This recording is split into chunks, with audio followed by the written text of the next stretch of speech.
Shalom, shalom. Shalom, baby. So what are we talking about today? I don't know. You want to know more about the Antichrist? Heck yeah. No, like, right, for real, that's always a good conversation. So, and I'll tell you what I think right now. Like, I'm just all over the place, but like where I'm at right now, it's kind of embarrassing to say, but I think that Donald Trump could be the Antichrist. There's a lot of things that make you think that, and just his name being Trump because trumpets and all that. Yeah, freak, yeah. But there's a few things that make it to where he can't be, and it's scriptural. Heck yeah, let's hear it. So I'll make the verses pop up when we're actually playing the video. Right. But there's verses that say where he's going to come from. And I don't remember the old school language for it, but the new translation is like modern day Turkey. So modern day Turkey, president right now, President Erdogan, he's fulfilling a lot of things that might make you think that he is the Antichrist. For one thing, he's lives in the largest house in the world. He built his house on land that was owned by the state, like a park, basically, and there's supposed to be no people on it, but he built his house there anyway. Everybody who's said anything about him, there's been several uprisings, and everybody who's said anything about him has been put in prison, Turkey-wise, you know? He, That's I legit. think it's about that's legit. 75% of the Muslim world has basically claimed him to be like God reincarnated. I told you about the times that I've seen him around Joe Biden, and he didn't even get out of his chair, which is the ultimate sign of disrespect. And Joe Biden would still shake his hand and almost look like he's going to lean down and kiss the ring of a king, you know? And this is for Turkey. We're America. You don't get out of the seat for the president of America. You know what I'm saying? Like, I know exactly what you're saying. It's insane. Dude, this mother falls asleep during these old meetings. I know, right? Like, it's insane. Sleepy Joe. Brother, go back to my Facebook like 10 years ago. It's Sleepy Joe. It's the same stuff. I called him Homer Simpson's daddy. There's another character described in Revelation called the false prophet, and he helps talk people into following the Antichrist and the beast, right? So my theory on the false prophet is that it's the new pope. Well, I say new, he's not really new anymore, but there's a lot of things that make me think that it's him. Okay? Mm-hmm. So he changed a lot of things in the church. He's allowed the whole. He's also the priests. The priests are weird with the little boys, and then besides covering that up, the Catholic Church went from that they didn't even support contraceptive to stop girls from getting pregnant. They didn't support that. They thought it was a sin. Now they've gone from that murdering babies. Well, no, not the absolute extreme is they went from contraceptive, excuse me, I'll cut all that out. They went from contraceptive to accepting gay marriage, and contraceptive is good now, abortion's okay, all that stuff.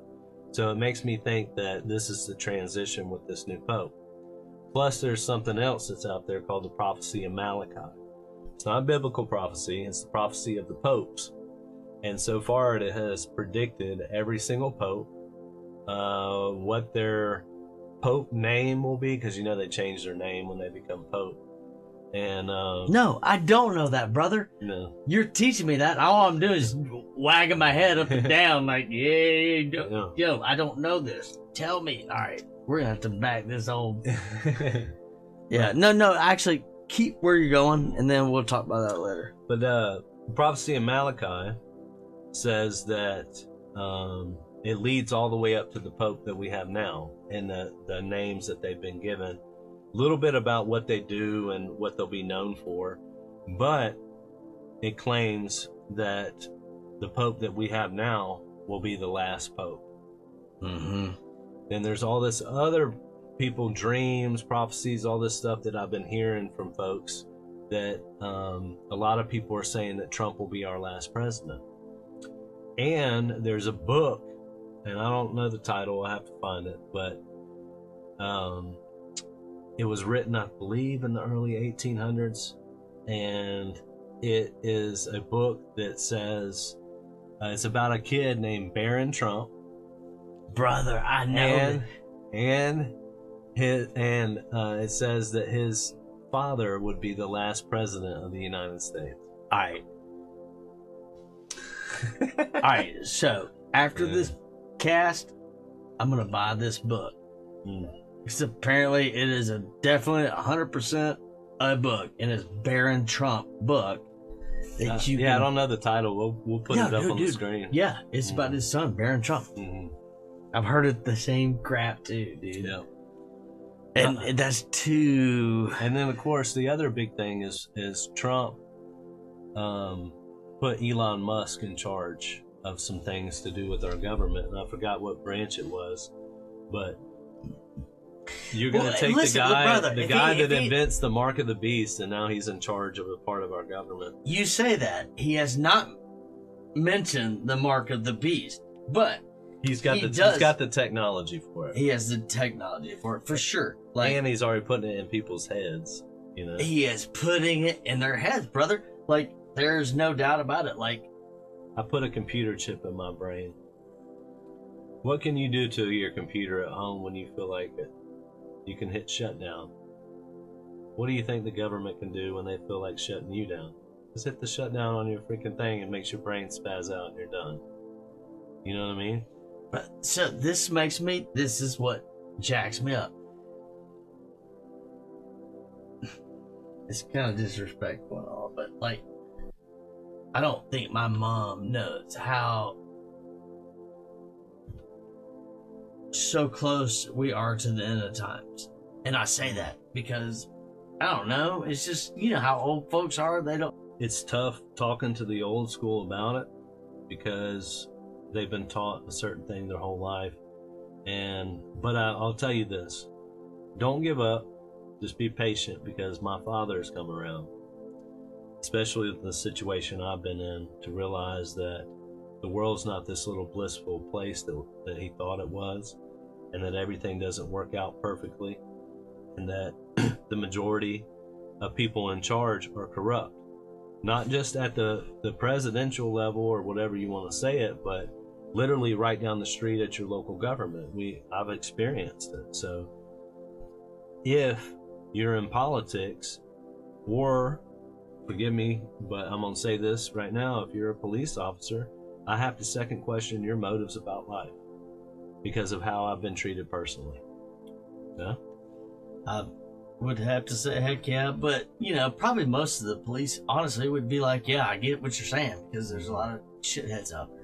Or you know what I mean, like police officers. Well, they wonder why people bucked up on them recently, and they had all that defunding the police and everything. It's because, now I get inner city cops that deal with a lot of stuff, they need a little heavier equipment, but I'm talking about me and you hear defund police, we're like, what the hell's going on? Like, we think that's the dumbest thing that's ever. Yeah, it sounds stupid, but the fact is their paychecks should be higher and their equipment should be less. Meaning 100%. Oh my meaning God, they don't need a SWAT vehicle for local governments. They don't need AR-15s in all their trunks.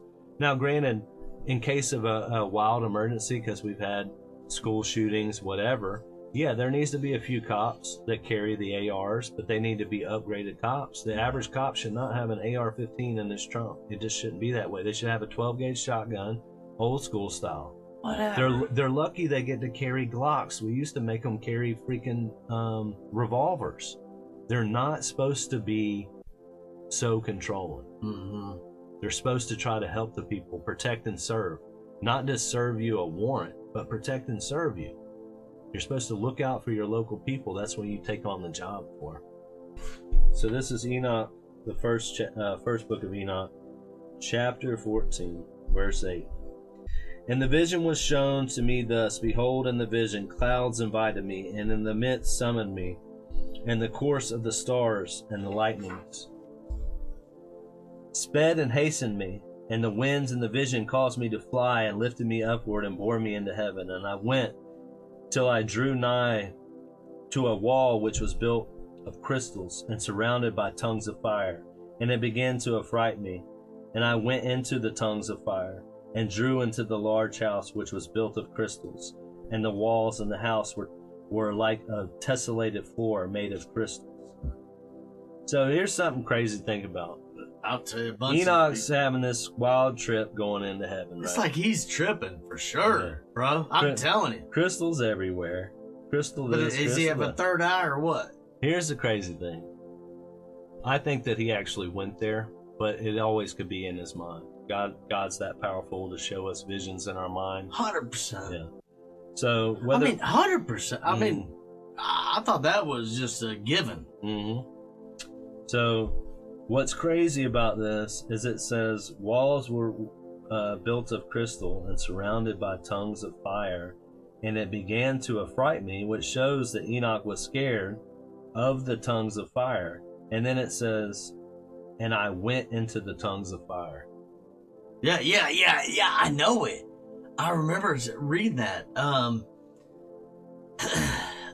I know, it's like, what do you do? Like, run through it? You know what I mean? Like I can jump over a campfire, you know what I mean? Right. And it not like...